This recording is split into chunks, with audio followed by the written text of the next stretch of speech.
L'idée aujourd'hui, c'est de discuter avec vous de la démarche Atomic Research et surtout de faire un focus un petit peu plus précis sur ces paliers de déploiement. Le principe du coup de l'Atomic Research, pour ceux, alors je suis désolé, ça va peut-être faire de la redondance pour certains, mais c'est quand même l'occasion de reposer les bases.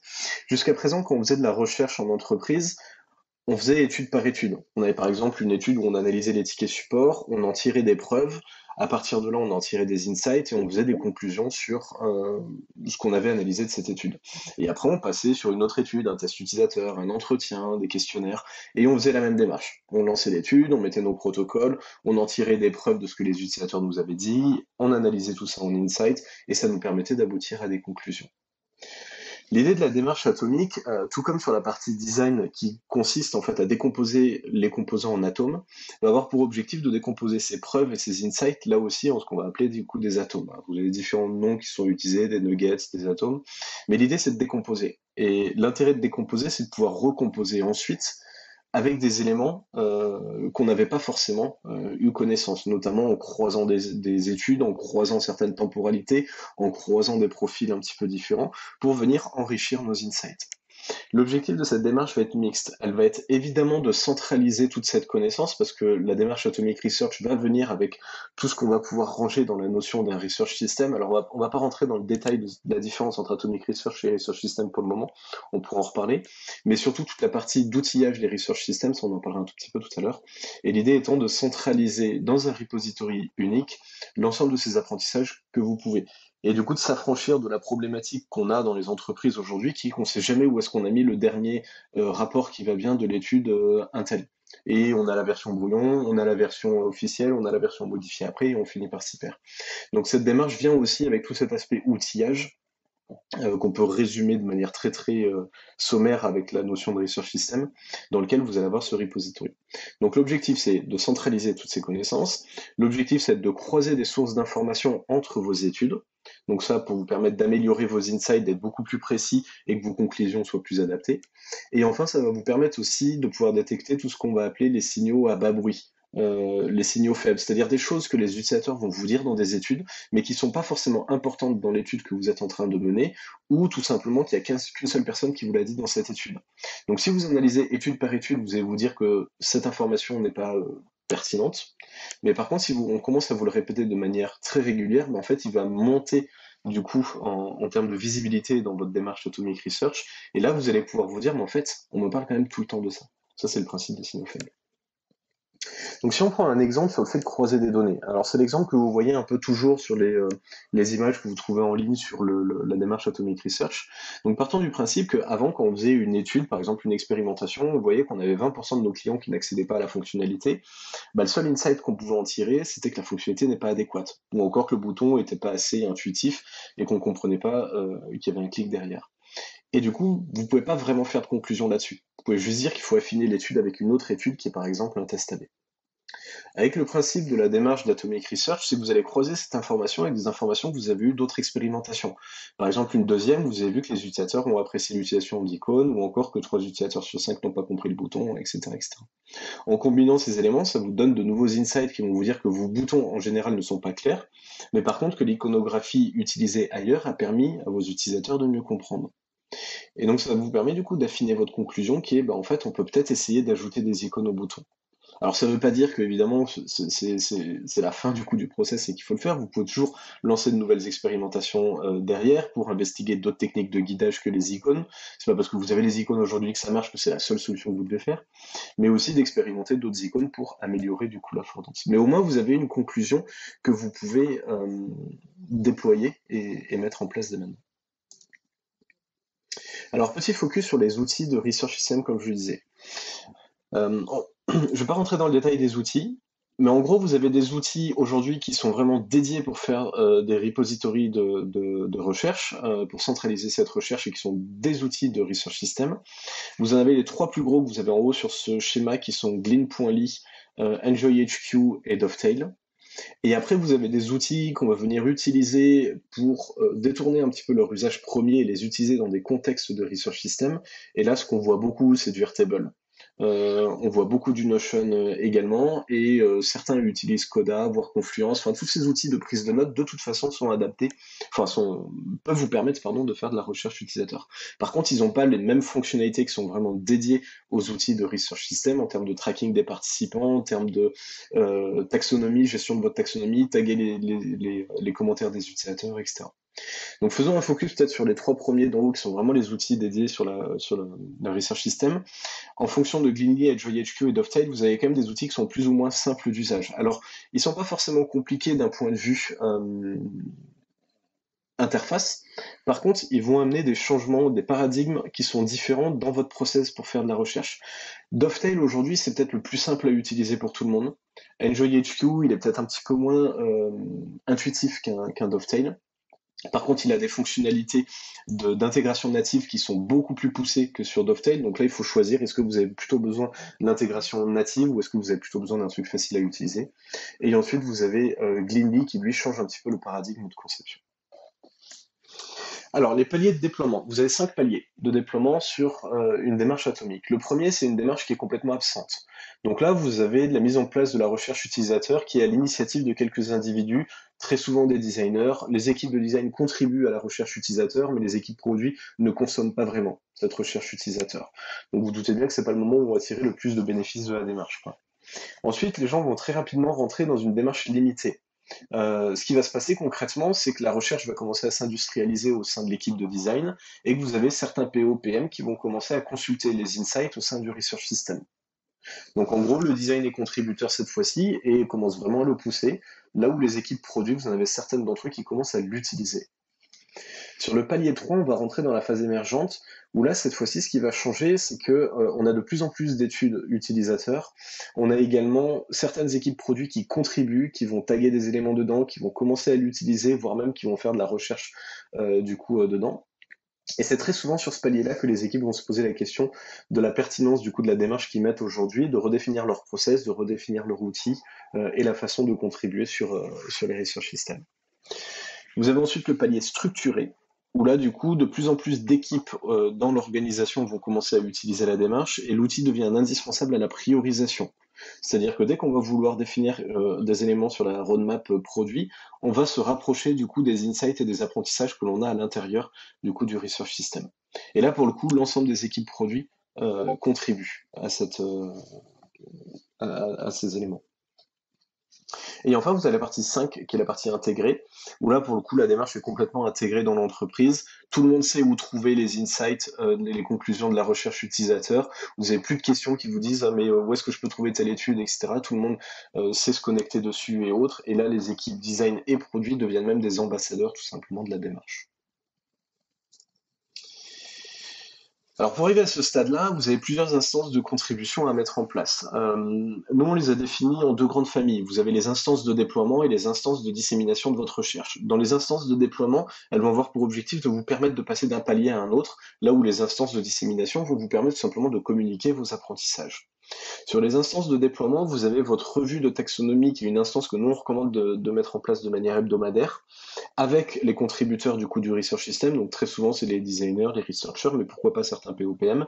L'idée c'est de revoir votre taxonomie au moment où vous êtes en train de scaler votre démarche atomique, pour vous permettre de vous assurer que les tags, votre façon d'highlighter les retours de vos utilisateurs sont bien adaptés à ce travail collaboratif tous ensemble. Et on vous conseille aussi de mettre en place une réunion mensuelle sur la découverte du principe de l'atomic research, pour communiquer tout simplement avec l'entreprise et expliquer qu'est-ce qu'on cache derrière cette notion d'atomic research, qu'est-ce qu'on cache derrière votre research system, qui contribue dessus et autres. Et dans les instances de dissémination, vous en avez deux qu'on recommande de mettre en place. La restitution de vos insights, qui est du coup quelque chose qui, même si l'objectif de la démarche et du research system est que les personnes viennent dessus et consultent eux-mêmes les insights, il n'empêche que ça fait du bien de faire un point mensuel pour venir communiquer sur les derniers insights, ou en tout cas les insights majeurs qui ont été sortis du coup le mois passé. Et après, vous en avez un sur les indicateurs de l'Atomic Research, l'idée étant de venir montrer en quoi est-ce que cette démarche a créé de la valeur dans votre entreprise en fournissant quelques indicateurs dessus. Ça peut être le nombre d'utilisateurs rencontrés, ça peut être le nombre du coup de features priorisées dans votre roadmap, etc. Ça, c'est évidemment propre à vous. Sur la mise en place du coup d'un research system, on a beaucoup de questions sur comment est-ce qu'on peut lancer un research system quand on n'a pas de researcher dans une équipe, voire même quand on n'a pas de designer. Très souvent, c'est des équipes de design qui sont beaucoup du coup dans le delivery qui nous demandent ça et qui se demandent bah, du coup est-ce que on est en mesure quand même de déployer un research system si on n'a pas un researcher qui est dédié. Je pense qu'ici la question qu'il faut se poser, c'est pas tant est-ce qu'il y a un rôle de researcher, c'est est-ce qu'il y a des gens qui font de la research, quelles que soient les personnes qui en font. D'ailleurs, est-ce que c'est certains de vos designers qui font un petit peu de research? Est-ce que c'est, bah, je sais pas, des PO, les gens au support, certains individus dans l'entreprise qui en font, des équipes dédiées, des équipes de l'expérience client ou autre, et c'est avec eux qu'il faut capitaliser, parce que l'objectif premier, une fois de plus, de la démarche de l'Atomic Research, c'est de venir centraliser cette connaissance client. Donc c'est aussi l'occasion pour vous de collaborer avec les autres entités de l'entreprise qui génèrent de la connaissance client. Elles génèrent peut-être pas de la connaissance client produit, elles génèrent peut-être de la connaissance client marketing, de la connaissance client support ou autre, mais il n'empêche c'est des informations par lesquelles vous pouvez commencer à déployer du coup votre research system. Et donc de vous trouver comme ça quelques ambassadeurs du coup dans l'entreprise et surtout plutôt que vous poser la question de qui porte les activités de recherche utilisateur, plutôt posez-vous la question qui y contribue et essayez de déployer votre research system et votre démarche atomique avec ces individus-là. La dernière slide, moi j'avais pour vous, et puis après je vais couper sur tout mon écran et on va pouvoir continuer les échanges. C'est les différents éléments peut-être pour lancer la discussion ensemble sur les choses que vous voudriez qu'on adresse, qu'on continue à échanger. Nous, les questions qu'on a assez souvent aussi, en plus de celle du déploiement, ça va être comment est-ce qu'on met en place le research system sous Dovetail. Il y a quand même beaucoup d'équipes qui partent sous Dovetail, ils ont levé 60 millions, 70 millions là ces dernières semaines. Comment est-ce qu'on peut créer une taxonomie efficace? Nous, on est en train de mettre en place une méthode qui s'appelle le Research System Sprint, enfin ça c'est pour le côté marketing du truc, quoi.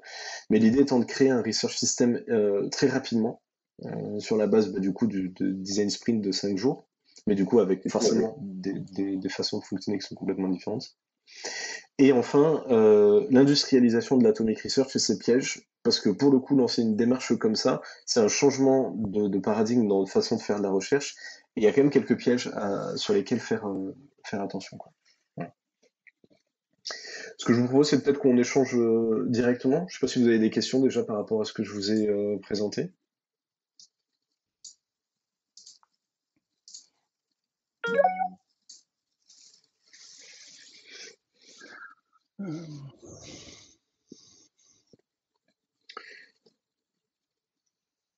Est-ce que vous... Ouais, vas-y, pardon. Tu veux dire quelque chose, c'est Laurent? Non, en fait, comme Dovetail, j'avais déjà entendu parler, mais je connais pas. Est-ce que déjà il y a des...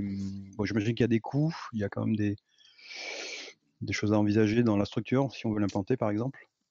Ou une solution Dovetail, équivalente, ouais. On peut ouais, commencer avec du carrément. on peut faire du Confluence, qui est assez facile d'accès, mais bon, si on est dans une grosse boîte énorme avec beaucoup d'infos, etc., qu'il faut structurer, ça peut...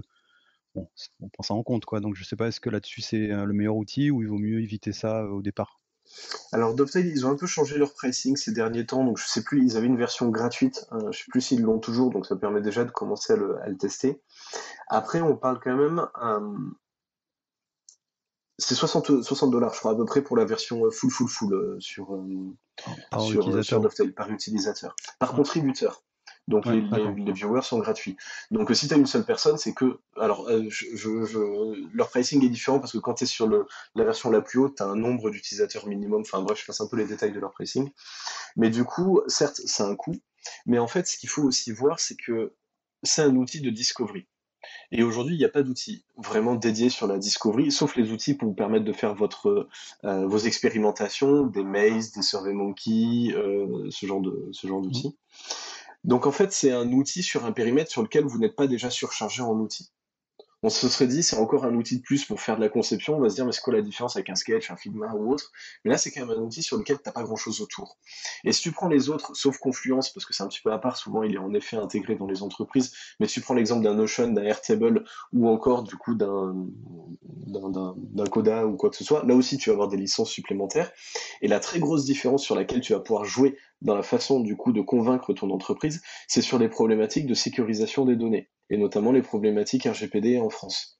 Parce que du coup, Dovetail, c'est un outil de research system, c'est un outil qui est dédié à faire du repository de research. Donc toutes les problématiques justement de gestion RGPD et du coup d'être agréé comme, alors pas collecteur de données, mais stockeur de données, c'est des sujets sur lesquels ils ont creusé.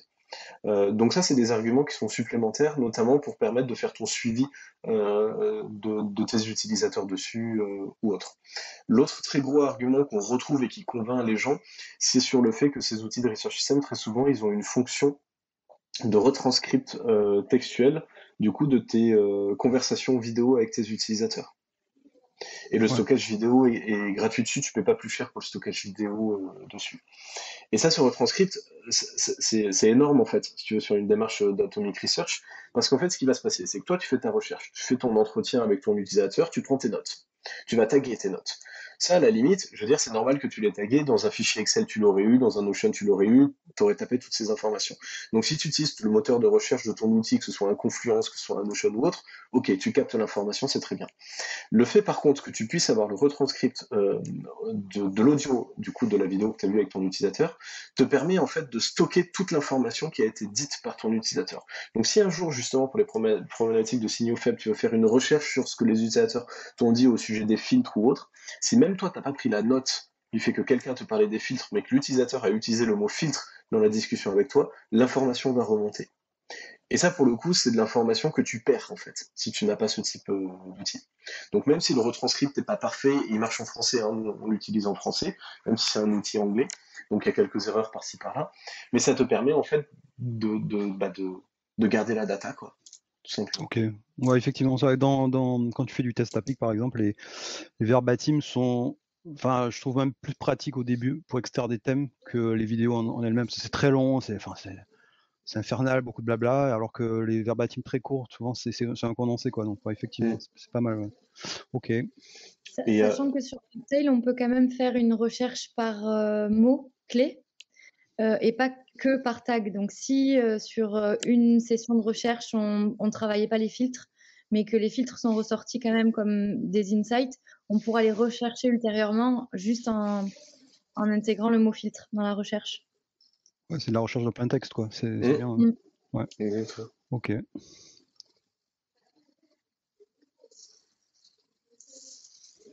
Mais c'est sûr que c'est un coût supplémentaire hein, pour l'entreprise, de toute façon, comme tous ces outils. Mais le principe de la démarche Atomic Research, tu peux le faire à la main, hein. Mais ensuite, du coup, fais Ouais. juste le calcul sur le temps que ça te prend de le faire Oui, manuellement. c'est ça. Et tu multiplies par ton salaire, le nombre de personnes qui vont le faire manuellement, et ensuite tu discutes du fait est-ce que tu gagnes. Moi, c'est simple, le calcul, il avait été très simple pour le pricing. Et la question, je me rappelle plus exactement des valeurs, mais c'est de cet ordre d'idée.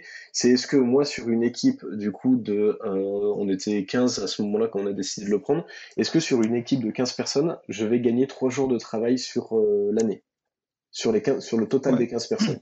Mais il n'y a Ouais. pas de débat, Ouais. en fait. On les explose, le gain des 3 jours sur l'année, quoi. Ouais, puis en plus, enfin moi là, je regarde ça plutôt par rapport à des cas de boîtes qui n'ont pas de grosses équipes ou pas d'équipe encore. Enfin, ils sont au début. Et donc même s'ils ont envie, enfin ils savent qu'ils doivent y aller, ou ils ont fait une preuve de concept, on va dire que le design c'est bien. Ils ont testé quelqu'un, ils ont vu que ça portait. Le problème c'est que de toute façon, ils vont pas se mettre à scaler comme ça une organisation en mettant des Mm. chevaux, quoi. Bon, ça sert à rien. Et ok, donc ok, c'est pas mal, ouais. C'est pour ça que dans le schéma que je montrais du coup tout à l'heure, je vais vous remettre la slide. Sur celui-ci, c'est pour ça que je mets par exemple moi Airtable un peu plus haut en fait que du Confluence, du Coda et du Notion, parce que sur Airtable, tu as quand même des mécanismes d'automatisation et des mécanismes qui te permettent de recréer du coup des highlights, des choses comme ça, que tu as un petit peu moins de synchronisation des documents entre différentes tables, des choses comme ça, que tu as un petit peu moins sur du Notion. Donc si vraiment il faut partir sur de l'outil, mais même là, Airtable, il y a un moment donné, tu vas basculer sur un pricing, hein, mais s'il faut Ouais. partir sur des outils un peu plus manuels, moi je dirais plutôt de partir sur un Airtable. Par contre, ton paramétrage est beaucoup plus lourd à faire. Et puis, tu vois bien le truc, un Airtable, tu vas pas taper toutes les notes de ta session utilisateur dans une cellule Airtable. Donc, en Ouais. fait, tu vas finir par utiliser un autre outil pour collecter ta data, tes infos, et ensuite, éventuellement, le remettre dedans, quoi. Ok. Là, tous les outils, ils ont tous des API ou c'est pas si simple? Alors, EnjoyHQ a une vraie API dessus. C'est vraiment la différence entre EnjoyHQ et Dovetail, si je peux schématiser vulgairement, quoi. Enjoy HQ, ils ont à peu près, en fait, ils ont la même façon de fonctionner tous les deux, là où Gleanly a un paradigme de fonctionnement qui est beaucoup plus proche de la théorie de l'atomic research, où tu lis des éléments un peu comme une mind map à l'intérieur du coup de l'outil. La grosse différence entre Enjoy HQ et Dovetail, c'est que Dovetail est beaucoup plus user-friendly à utiliser. Je te le fais très schématiquement, il y a des features quand même qui sont différentes, hein. Et Enjoy HQ, par contre, a des fonctions natives. Mais par contre, l'interface est un peu plus lourde, un peu moins agréable à utiliser. Et les intégrations natives, tu as par exemple des intégrations natives avec du coup du Jira, des intégrations natives avec du Salesforce, avec Intercom, des choses comme ça, qui font que tu récupères directement les données de l'un à l'autre. Et tu as aussi des API qui sont de mémoire disponibles sur Enjoy HQ, mais ça je te dis de mémoire. Ok. Dovetail, t'as pas d'API qui soit dédié, par contre ils sont interconnectés sur Zapier. Donc avec Zapier, tu t'interconnectes avec quasiment tout derrière. Sauf si tu es sur des problématiques derrière des pare-feux en entreprise ou autre, mais il n'empêche que pour beaucoup d'entre nous, avec un Zapier, ça marche très bien aussi.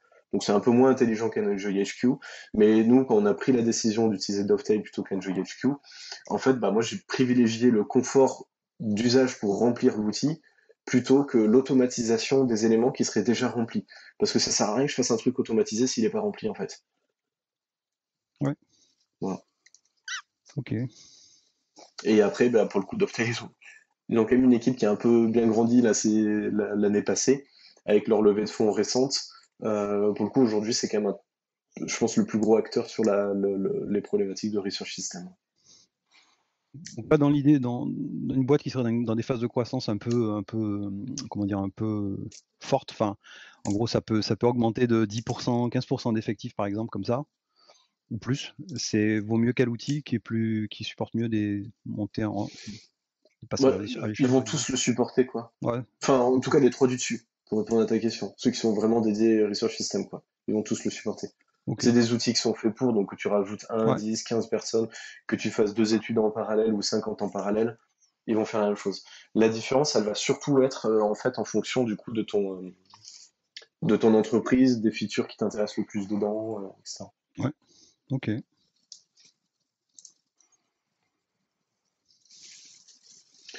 Je vois qu'il est 14h, est-ce qu'on avait encore une ou deux autres questions? Et puis après, alors on peut encore rester discuter, mais au moins déjà pour libérer un petit peu ce qui va être libéré.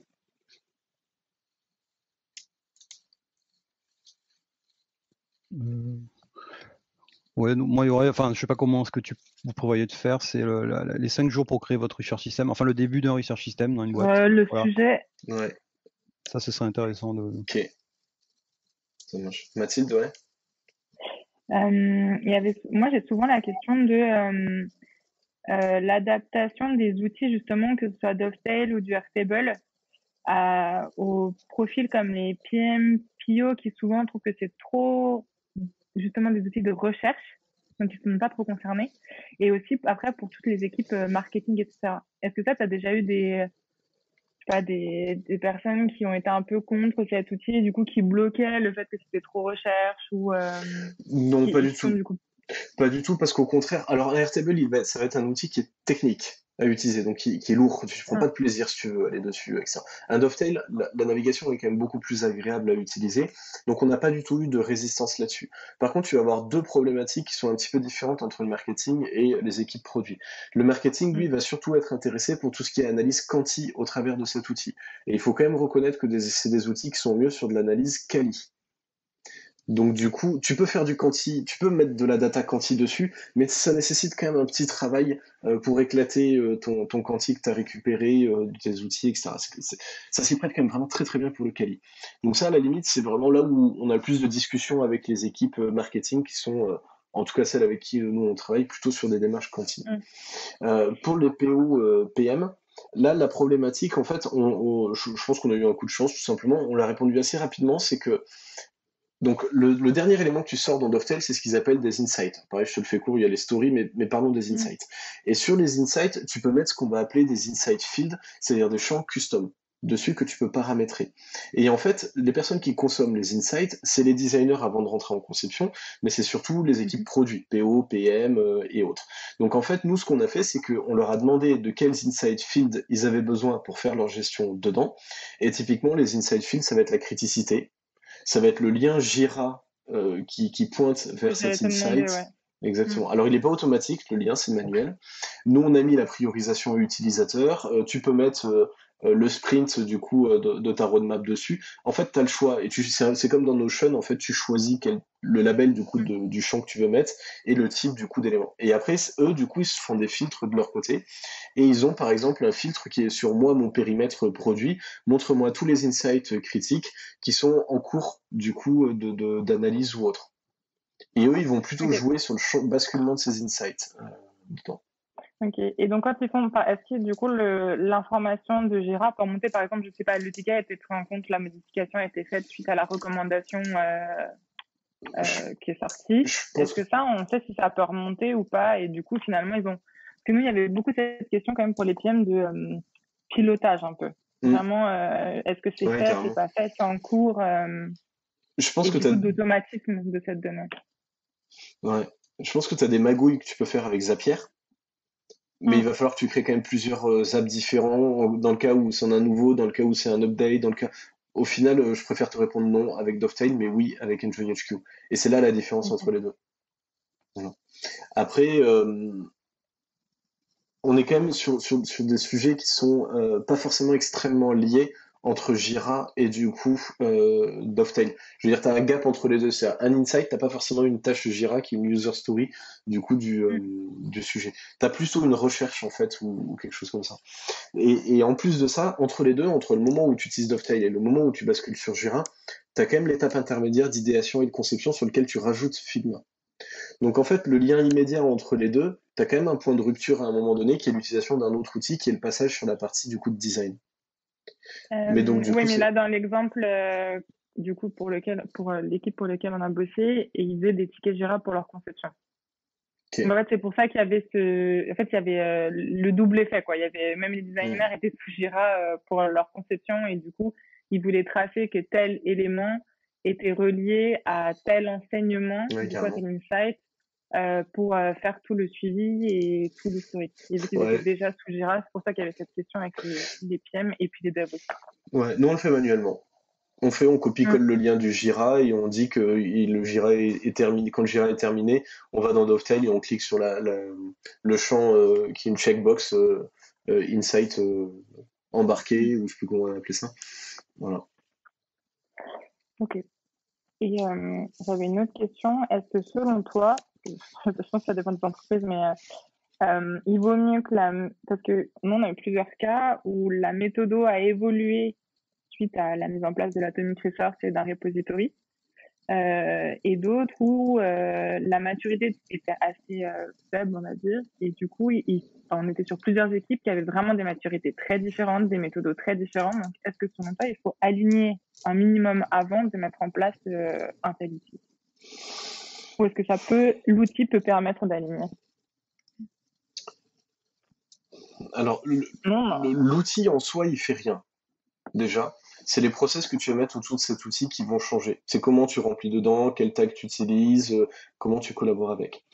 Moi, je préfère montrer par l'exemple, mais c'est personnel. Je préfère montrer par l'exemple. Donc, dans un cas comme ça, je préfère commencer sur une étude avec une personne, avec une product team et autres. Vous le testez et ensuite, ça devient beaucoup plus concret avec les gens.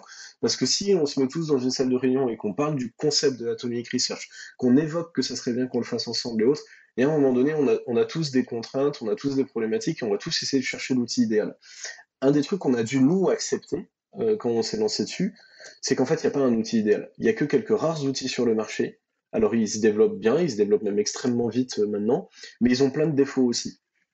Donc, à un moment donné, il faut accepter les défauts. Donc, on ne pourra pas faire tout ce qu'on veut faire parce que les outils sont limités aujourd'hui. Donc, quel est celui qui solutionne nos plus gros pain points dans notre démarche de recherche ou autre? Donc, pour être très clair sur la réponse, moi, je commencerai déjà sur un périmètre donné. Je prendrai pas le temps forcément d'aligner tout le monde. Mais par contre, quand je commencerai, je m'assurerai d'embarquer le plus de gens possible. De leur dire, OK, ben, ce que je vous propose, c'est qu'on fasse un POC, et puis on verra ce que ça donne, on adaptera, on peut pourquoi pas faire 2 POC en parallèle avec les 2 idées qu'on peut avoir. Enfin, la même démarche que tu fais quand tu es en phase de conception sur des interfaces où tu as 2 donneurs d'ordre qui sont pas d'accord, quoi. Ouais. Tu peux passer un temps fou à les mettre d'accord, ou sinon tu fais les 2 conceptions, tu les montres à des utilisateurs, et puis derrière, tout le monde prend la décision de manière éclairée.